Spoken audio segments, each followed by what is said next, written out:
2024 లేదా 25లో డిగ్రీ లేదా బీటెక్ చదివారా? సాఫ్ట్‌వేర్ జాబ్ కోసం ఎదురు చూస్తున్నారా? అయితే కోడ్‌జ్ఞాన్ 100 డేస్ కోర్సులో చేరండి. జాబ్ సాధించండి. నమస్కారం, వెల్కమ్ టు సుమన్ టీవీ. నేను మీ యాంకర్ సిరి. కారైనా బైక్ అయినా చలాన ప్రకారంగా వాటి మీద ఉన్న పెండింగ్ కేసెస్ గురించి రీసెంట్ గానే తెలంగాణ హైకోర్టు అయితే ఒక కీలకమైన తీర్పునైతే ఇవ్వడం జరిగింది. సో ఇంతకీ అది ఏంటి, అది మనకి ఏ రకంగా బెనిఫిట్ అవుతుంది, వీటి గురించి క్లియర్ గా ఇన్ఫర్మేషన్ ఇవ్వడానికి మనతో పాటు ఉన్నారు హైకోర్టు అడ్వకేట్ అలగిరి రవీంద్రనాథ్ గారు. అడిగి తెలుసుకునే ప్రయత్నం చేద్దాం. నమస్కారం సార్. నమస్తే అండి సిరి గారు. సార్, రీసెంట్ గా తెలంగాణ హైకోర్టు ఇచ్చిన తీర్పు అంటే వాహనదారులు ఎవరైతే ఉన్నారో వాళ్ళందరికీ కూడా ఒక ఊరట కలిగించే న్యూస్ అని చెప్తూ ఉన్నారు. ఇంతకీ ఆ న్యూస్ ఏంటి, ఎలా మనకి ఉపయోగపడుతుంది అంటారు?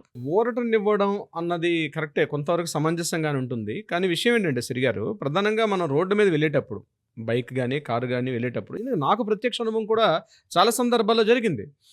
ఫ్యామిలీతో కార్లో వెళ్ళేటప్పుడు లేకపోతే కోర్టుకు వెళ్ళే పని మీద వెళ్ళేటప్పుడు ఏం చేస్తారంటే, సడన్గా అక్కడెక్కడ ఒక ఎస్ఐ జంక్షన్లో పక్కన నిలబడి కానిస్టేబుల్ ముందరకు వచ్చి ఇమీడియట్గా మీ కారు అక్కడ మన వెంటనే కారు చూసి ఆయన అక్కడ సిస్టంలో ఆయన చెక్ చేసి మీ కారు మీద ఒక 5 చలనాలు ఉన్నాయి, పక్కకు రండి అంటాడు. సిగ్నల్ చూస్తేనేమో 30 సెకండ్స్ ఉంటుంది. ఆ 30 సెకండ్స్లో మిడిల్లో ఉన్న కారును తీసుకుని కూడా పక్కకు తీసుకువెళ్తాడు. మనం ఏదో మర్డర్లు చేసేసినట్టుగా, తప్పు చేసి రాబరీ చేసుకుని వెళ్ళిపోయినట్టుగా మన మిగిలిన ఉన్నటువంటి దీంట్లో చాలా ఎంబ్రేసింగ్ సిచ్యువేషన్లో ఫీల్ అవుతుంటాం మనం. వాస్తవానికి చెప్పాలంటే ఆయన జస్ట్ మొబైల్ తీసుకొని, ఆ మొబైల్లో ఒక ట్యాబ్ తీసుకొని ఆ ట్యాబ్లో ఆయన నెంబర్ చెక్ చేస్తాడు. చెక్ చేసిన తర్వాత దాని మీద పెండింగ్ చలన్ జస్ట్ డోర్ దగ్గరకు వచ్చి, సార్ మీ పెండింగ్ చలన్ వస్తున్నాయి, కారును పక్కకు తీసుకోండి అంటాడు ఆయన. అది చూస్తే హ్యూజ్ ట్రాఫిక్ ఉంటుంది.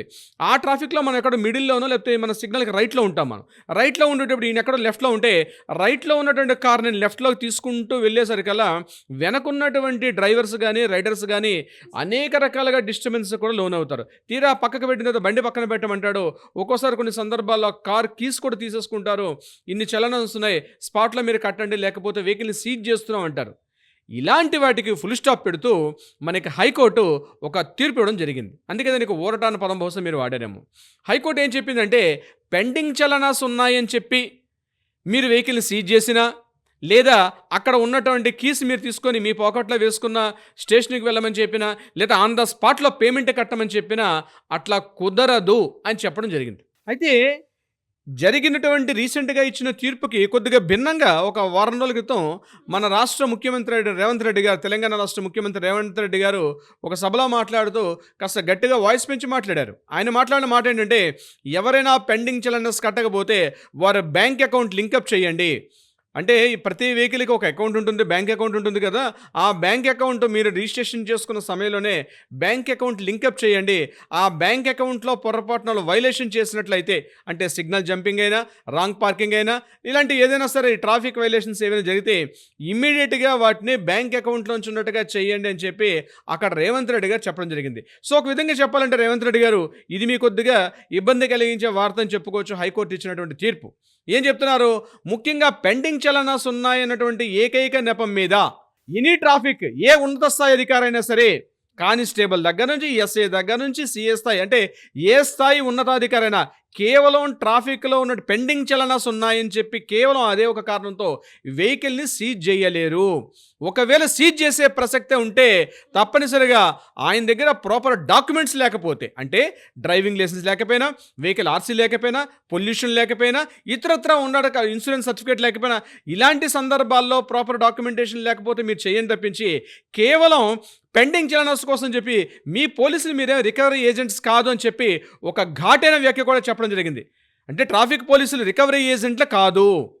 ట్రాఫిక్ పోలీసులు యంత్రాంగం చేయాల్సిన పని ఎక్కడ ట్రాఫిక్ జామ్స్ అవ్వకుండా చూడాలి, ఇతరత్రా పనులు చేయాలి తప్పించి ఒక రికవరీ ఏజెంట్ చేసే డ్యూటీ మీది కాదని చెప్పి కాస్త తీవ్రంగా ఘాటైన వ్యాఖ్యలు కూడా హైకోర్టులో ఉన్నటువంటి జస్టిస్ సుజనా గారు చెప్పడం కూడా జరిగింది. అండ్ అలాగే సార్, ఇప్పుడు మీరు ఏదైతే చెప్పారో 2-3 years నుంచి పెండింగ్లో ఉన్న కేసెస్ ఏవైతే ఉన్నాయో చలానా ప్రకారంగా మనం మాట్లాడుకుంటే వాళ్ళకు కూడా వర్తిస్తుందంటారా? ఎగ్జాక్ట్లీ. అలాంటి విషయాలు ఉండేటప్పుడు మీరు డైరెక్ట్గా సమన్స్ పంపించండి. కోర్టులో లీగల్ ప్రొసీడింగ్స్ ఫాలో అవ్వండి. ప్రతిదానికి ఎలా అయితే లీగల్ ప్రొసీడింగ్స్ ఫాలో అవుతారో అదేవిధంగా ట్రాఫిక్ వైలేషన్స్ ఉన్నా, పెండింగ్ చలనస్ హెవీగా ఉన్నా, అటువంటి సందర్భాల్లో వాళ్ళకి సమన్స్ పంపించండి.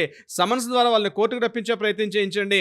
అక్కడి నుంచి వాళ్ళని రికవరీగా పనిచేయించని తప్పించి ట్రాఫిక్ కానిస్టేబుల్ వీటి కోసమే పనిచేయడం అనేది సరైనటువంటిది కాదు ముఖ్యంగా. అయితే డాక్యుమెంటేషన్స్ ప్రాపర్గా లేకపోయినా ఇతరత్ర సందర్భాల్లో వాటిని చేయొచ్చు తప్పించి కేవలం పెండింగ్ చలనా లేదని చెప్పి ఒకే ఒక కారణంతో మీరు ఆ వెహికల్స్ని సీజ్ చేసుకునే అధికారం మీకు లేదని చెప్పి చెప్పడం కూడా జరిగింది. ఈ రకంగా చూస్తే కొంతవరకు వెసులుబాటు ఉన్నట్టుగానే జరుగుతుంది. కానీ ఇది ఎలా ఉంటుందంటే శ్రీ గారు, పెండింగ్ చలనాస్ చాలా హెవీగా ఉన్నాయని చెప్పి పక్కన ఆపేసి ఆ ఎంబ్రాసింగ్ సిచ్యుయేషన్ నుంచి చిన్న స్థాయి వ్యక్తుల పెద్ద స్థాయి వ్యక్తులు ఏదో అర్జెన్సీ పని మీద వెళ్తే, హాస్పిటల్ పని మీద కావచ్చు, ఇతరత్ర ఏదైనా ఒక అర్జెన్సీ పని మీద వెళ్తే ఆన్ ద స్పాట్లో కట్టమంటారు. ఆ టైంలో మన పేమెంట్ ఉండొచ్చు, పేమెంట్ ఉండకపోవచ్చు. ప్రతి ఒక్కరం బ్యాంకులో అమౌంట్లు పెట్టుకుని ఉండం కదా.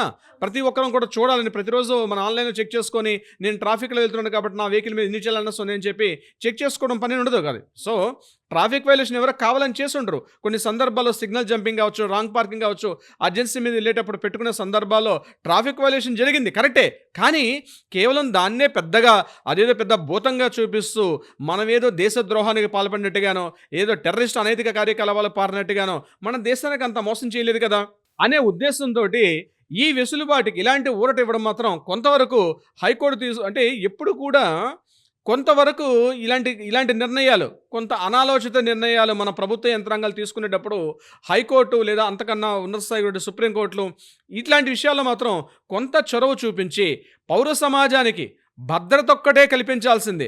వారికి కావలసినటువంటి సరైనటువంటి రహదారి సౌకర్యాలు కల్పిస్తూ వాళ్ళకి ఈజీగా సివిలేషన్స్కి ప్రాబ్లమ్స్ లేకుండా, పౌరులకి ఎటువంటి లోపం లేకుండా చూడాలి తప్పించి ఒక రికవరీ ఏజెంట్ లాగా మీరు పని చేయొద్దని చెప్పి హైకోర్టు ఏదైతే ఓటంకిస్తూ మాట్లాడడం జరిగిందో చాలా వరకు మనం దీన్ని యాక్సెప్ట్ చేయాల్సిందే. ఖచ్చితంగా దీన్ని మన పోలీస్ మిత్రులు కానీ లేకపోతే మన పోలీస్ సోదరులు కానీ ఖచ్చితంగా దీన్ని అమలుపరచాలి. ఎవరు ఇబ్బంది కలగకుండా ట్రాఫిక్ని చూడాల్సిన బాధ్యత కూడా మీకుంది. ఖచ్చితంగానే మీకు రకరకాల డిసీజ్ ఉంటాయి. ఎందుకంటే మార్నింగ్ టు ఈవినింగ్ వరకు డ్యూటీలో ఉండేటప్పుడు మీకు కొంత డిప్రెషన్, ఫ్రస్ట్రేషన్స్ వస్తాయి.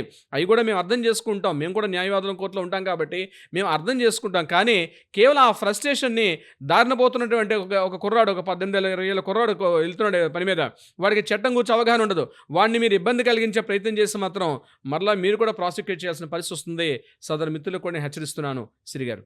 ప్రతి ఇంట్లో వాహనాలు అయితే ఉండడం మనం చూస్తున్నాం. సో వాళ్ళందరికీ కూడా ఇదొక ఊరట కలిగించే విషయం అని చెప్పొచ్చు. Anyways, great knowledge. Thank you so much sir. Thank you so much Shri గారు.